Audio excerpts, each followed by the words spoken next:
Firstly, just want to acknowledge the traditional custodians of the land on which we're meeting and pay my respects to their elders past and present. Today I'll talk about our Nightfields program, but I guess to set the context, I'll tell you a little bit about myself and how I got involved at the WA Football Commission, which is a state sporting association for AFL in WA. So, as you can probably tell, I was born overseas. I was born in Lesotho. My parents moved there from Uganda during the time of Idi Amin. So they got out of Uganda, moved to Lesotho, and my dad was offered a role at ANU in Canberra. And about the age of 1, we moved across to Canberra. We moved from Canberra to Papua New Guinea to Townsville, Townsville to Perth. And during those times, for me, sport was central to my life because that's how I made friends.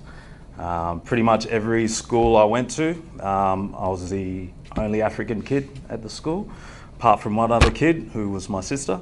So for me, I had to find a way to integrate.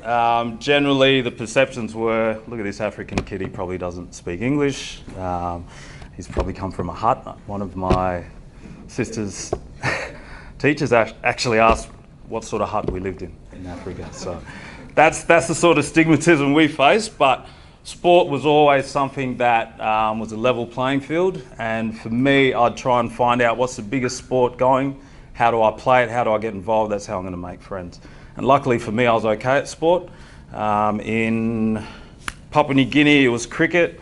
In Townsville, it was rugby and basketball. And when I moved to WA, it was AFL. And I'd never heard of AFL. So I learned pretty quickly that it's a massive part of the culture. And anyone from WA who's been to Western Australia will know how big footy is over there. So I soon became involved in footy, and I started playing at the age of 14, and my parents didn't want me to play because they had no idea what footy was. And the image they got of footy was it's violent, and all the players in there are on drugs, alcohol, and they beat their girlfriends or wives. So you can understand the image that they saw of footy and why they didn't want me involved. As most kids do, I still played, and played for about 4 or 5 years without them knowing. They eventually found out, but they actually came to the club and realised that a footy club or a sporting club is actually a community environment. And the more they found out about footy, the more they started to integrate into the culture. And again, sport is such a big fabric in Western Australia and all of Australia, and it plays a powerful role. So after probably about 2 or 3 years playing at a state level competition, I got offered a role at the WA Football Commission to be the Multicultural Programs Manager. I took on the role. I asked, what do I need to do? They said, mate, you design it because we don't know what we're doing. We got some funding, you make it happen. So I basically looked at my own experiences and tried to integrate them into what I got out of sport. I was also thrown, and I say thrown, but I was asked to do the Aboriginal programs as well. Again, we didn't have anything in place at the time. So some of the challenges I had was finding out a bit more about the cultures, but then also how important sport is to those cultures, particularly the Aboriginal community. And basically, one of the things that we wanted to look at was the Aboriginal community in Western Australia, despite being only 3% of the population, has high incarceration rates. So in the juvenile justice system, currently 77% of the kids in there are Aboriginal. So to only have 3% and to have that many incarcerated is huge. So we looked at, well, what's a way that sport can help this? Now, I got told that I don't have a budget. So we've been talking about cross-disciplinary engagement. I looked at, well, who would be interested in doing stuff that we're doing? So in terms of that statement of need, we knew that crime, reoffending, antisocial behaviour was a massive issue. I also knew an issue for me was I had no funding. I went to Department of Aboriginal Affairs who acknowledged it was a massive issue and we needed to do something. I went to the WA Police, they said this is a massive issue for us, we need to do something. I also went to the Attorney General's office as well, who all said this is a massive issue, we need to do something. And we all accepted that sport has a powerful role in their culture. So we looked at, well, how can we utilise sport to engage these kids and set them on the right pathway? And that's basically how this concept of the Nightfields program came up. So the whole strategy behind the program was to develop a hook, something that would get the kids in. So for us, it was footy. There was already some great basketball programs going, but for these kids, their first choice sport was footy. So we knew that footy was going to draw a big crowd in. Now, we're a state sporting association, so we're not youth workers. We don't have that experience. But what we knew is the kids that were coming down were going to need a lot of extra support. So for us, we had to work with particular youth workers and services who were also trying to reach these kids. So we collaborated with YMCA, PCYC, Save the Children, and a number of local youth service providers who would come down with their youth workers and meet these kids. So while they were playing sport, they also got to get those services. Now, it wasn't a question of put your hand up if you need help. It was more, how do I interact with these kids? So it was, they were coaching, they were umpiring, they're on the barbecue, creating those relationships so those kids feel safe, and then they start opening up about some of the stuff that they're going through. And the end result was to look at a healthier and productive, more productive youth. In terms of the program activities, as I touched on there, we would go to different schools, we'd go to different community groups and promote our programs, but then we'd also rely on those service providers to refer their clients to come down. A big part of the program was working with the WA Police.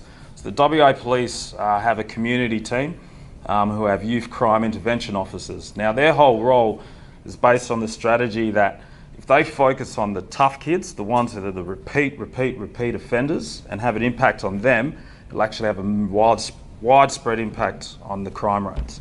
And some of the stats that the police would tell us were, and again, if anyone knows about WA, Armidale is the end of the train line, and it's one of the highest crime rate suburbs in WA.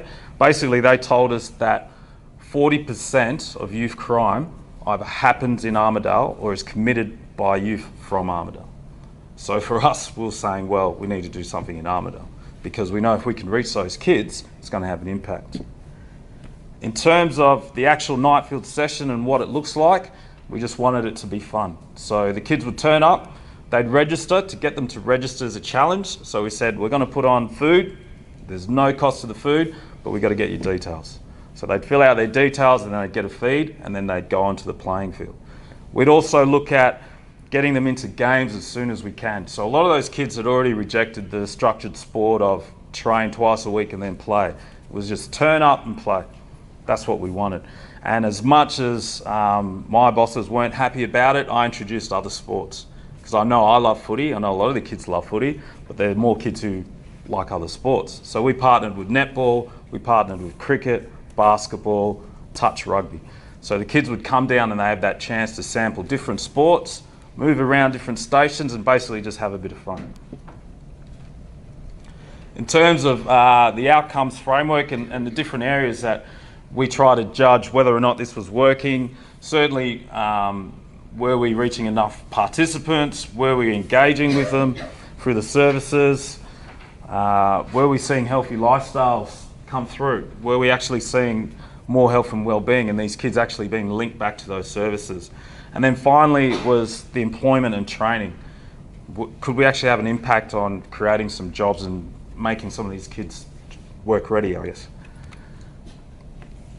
So those outcomes, across the last 2 years, we've reached over 2,000 participants. And when we fed back those results to our youth crime intervention officers, their feedback is the program's working. So across 5 of our centres, where there are about 300 kids, 100 of them had already been identified by the police as being on their list as either repeat offenders or at-risk youth. So at-risk youth might mean you're not necessarily committing crimes, but your older brother commits crimes, your cousins commit crimes. You come from a long background of involvement with the law. So what they were telling us was, no, you're not solving crime, you're not stopping crime, but what it is, you're keeping these kids active. And because we'd run our programs on a Thursday or Friday night, what would generally happen is if they weren't at this program, they'd be out loitering or committing crimes. So they said in that 4-hour block, you're keeping them entertained, and then you drop them home, which means that they're staying out of trouble. Collaboration was a massive outcome for us. So, and it's also a challenge, which I'll talk about later, but being able to work across different sports, get them on board was a challenge, because sport is very competitive within your own sport, and certainly when you go into other sports as well. Working with different agencies as well, with the different youth service providers and the WA Police. So to create that network of organisations was massive for us. And then the last outcome is just around the capacity. So while our main program targets 8 to 17-year-olds, we actually engaged a lot of kids aged 18 to 23 who we'd put through coaching accreditation, umpiring accreditation, and put them back in the program. And then we'd pay them a casual rate. So through that program, we've managed to employ 20 staff, all Aboriginal, all aged 18 to 23, who we're hoping that we can continue to work with as they improve their skills and hopefully become part-time, full-time workers. So with the challenges, and I'm sure everyone's familiar, but funding's always a challenge, and it's always going to be a challenge. So it's trying to work out how you can be more creative with what you have. But again, I'd love more money, and if I got more money, I'd ask for more money. So it's looking at how you can work around those situations. Staffing was a challenge. As we started to grow and people wanted more and more centres, we needed more staff, and that's where developing those youth actually comes into it, because now we've got a bigger network of staff that we can re-employ. Data collection and reporting, and this is linked to collaboration as well. So one of the biggest challenges we have with the collaboration is that organisations are competitive. So a lot of the service providers are provided with funding to get specific results. So they're very protective of what they do. So they don't want their kids going to another program. That's our numbers. Those are our numbers. And it's a tough market to work in when everyone's trying to get that same slice of the pie. That also comes into the data collection and reporting, where you have privacy issues. So we'd know a list of 200 kids that have attended our program, but we can't necessarily say to a YMCA, oh, all these kids were at the program, and you identify which ones are the trouble ones. We can't go back to the schools and say, can you give us the exact truancy rates of these kids? Because they say, well, we actually can't do that. So that became a challenge for us, and we're still working with the government to look at, well, how do we, for the better of the community, how do we actually improve some of that? So in going forward, again, we're looking at securing some sustainable funding.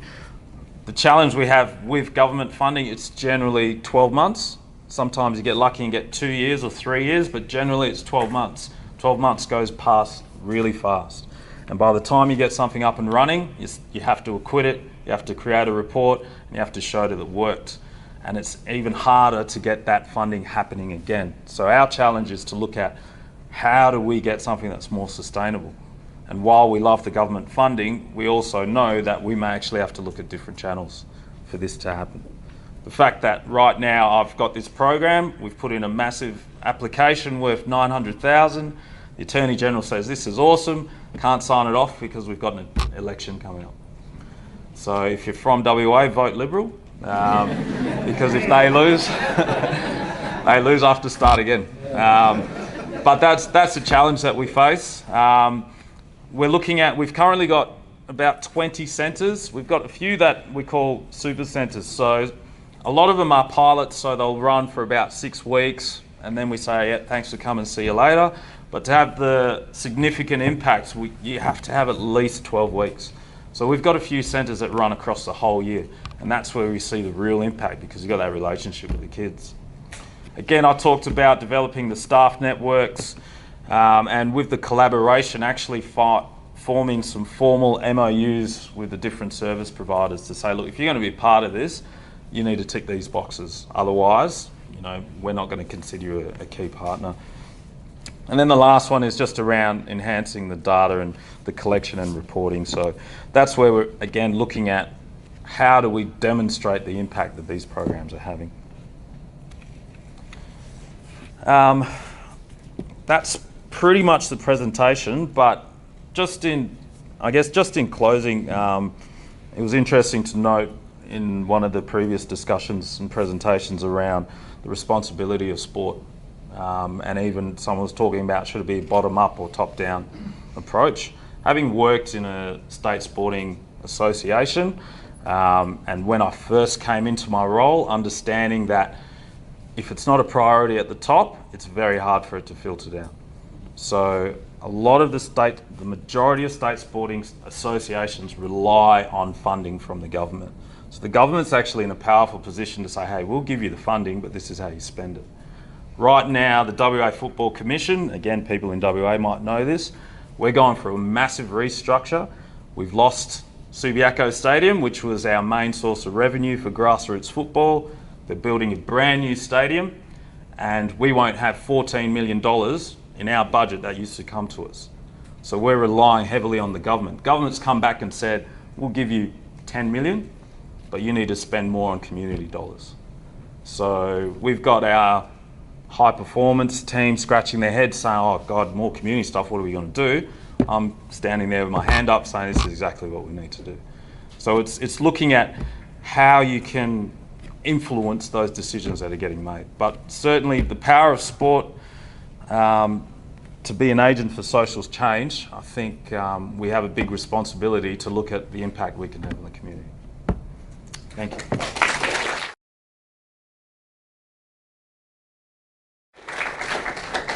Thanks, Paul. That was great. I think it was quite inspiring for all of us in the room to see what you've accomplished, and thank you for coming all the way from WA to share that with us.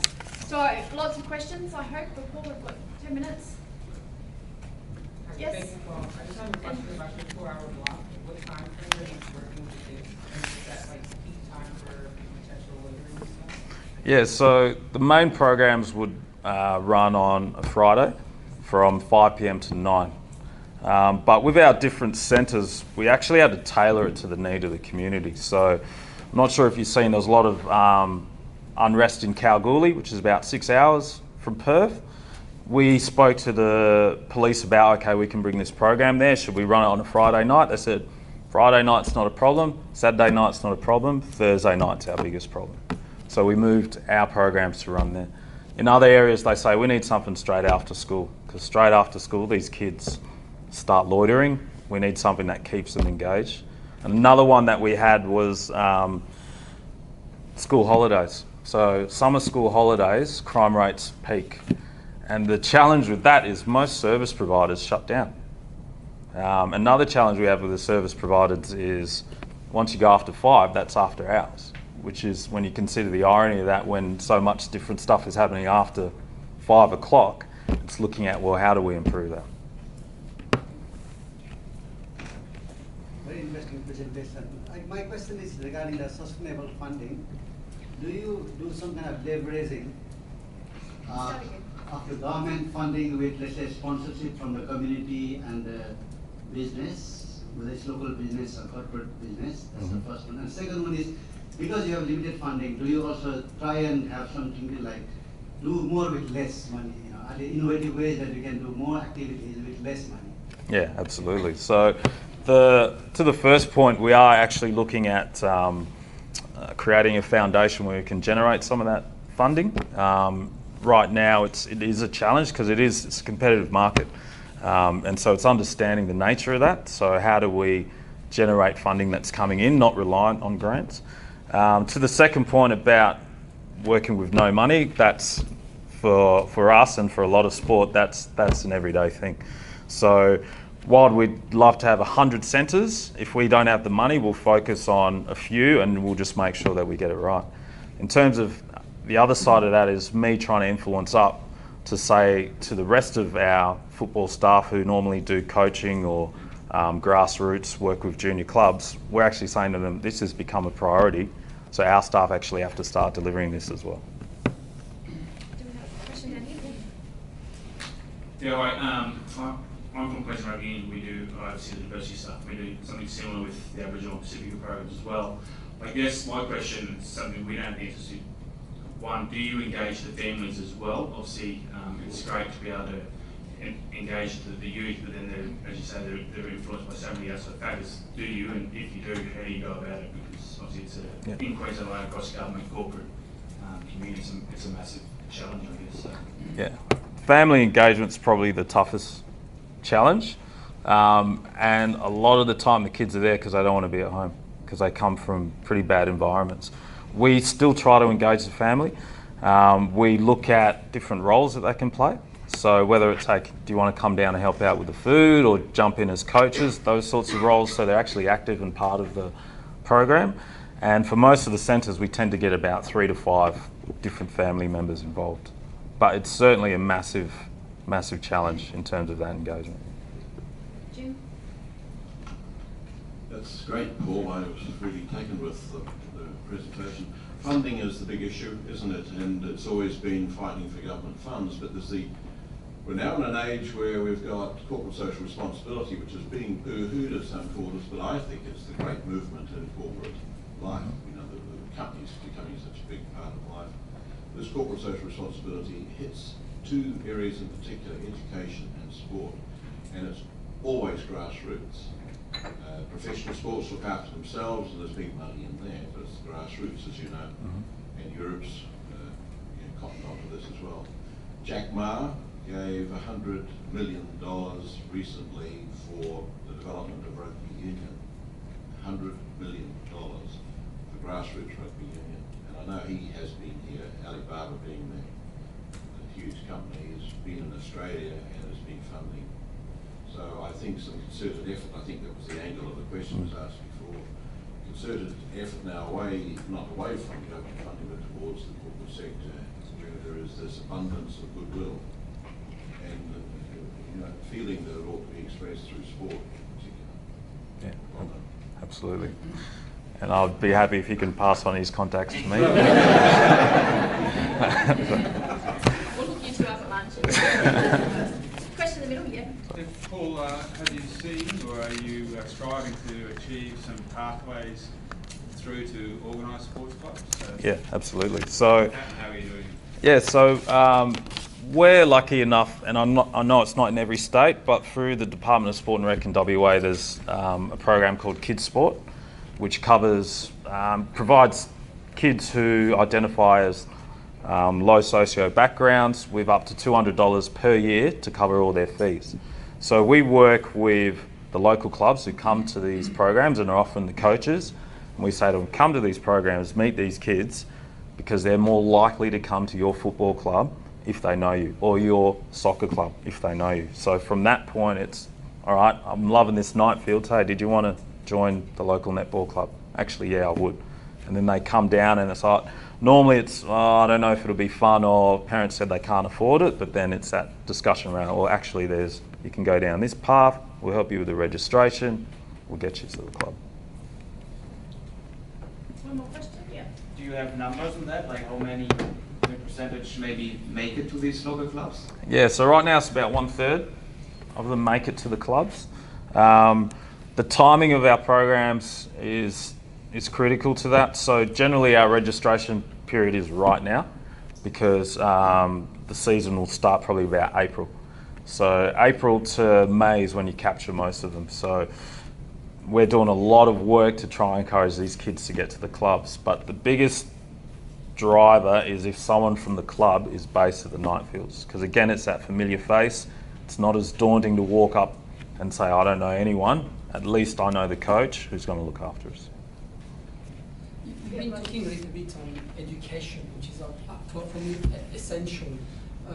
You're creating here right now like a momentum of prevention to get those kids, let's say, doing sport, which is great and away from crime.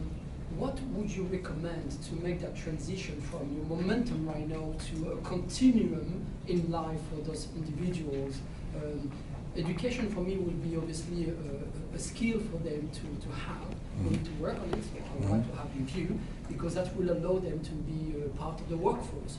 And then you will have actually those individuals in their lifespan away from being separated from the community and being fully integrated. So how do you think you can create a transition from your momentum to a continuum in life for them?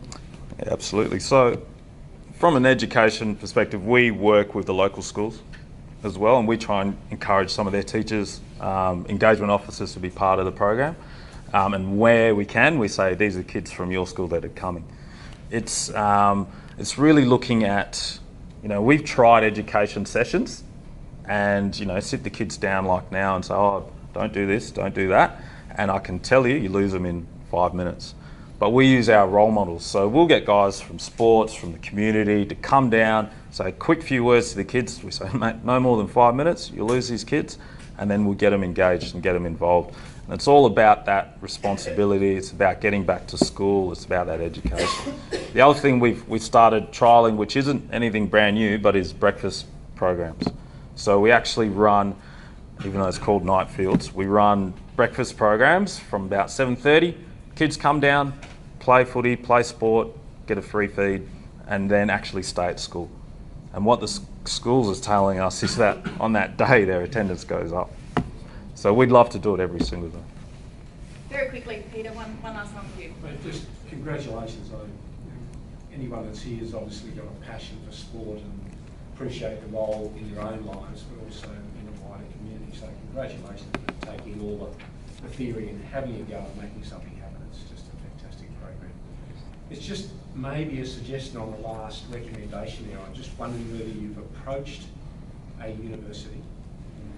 It's not easy to do, but there are a lot of people, just like a lot of people here, that would either be interested in assisting you in that regard or having postgraduates or honours students engage. It would be a very attractive proposition for an academic institution, I would suggest. Yeah, absolutely, and that's what I'd hope to achieve. Again, I can roll the footies, my data collection's okay, but to get it to the level that we need it, I think, yeah, I agree. Yeah. I think just to take Lottie's point, I think you'll get a lot more momentum if you can prove to your big picture stakeholders that you're getting outcomes, not just engagement, Yeah.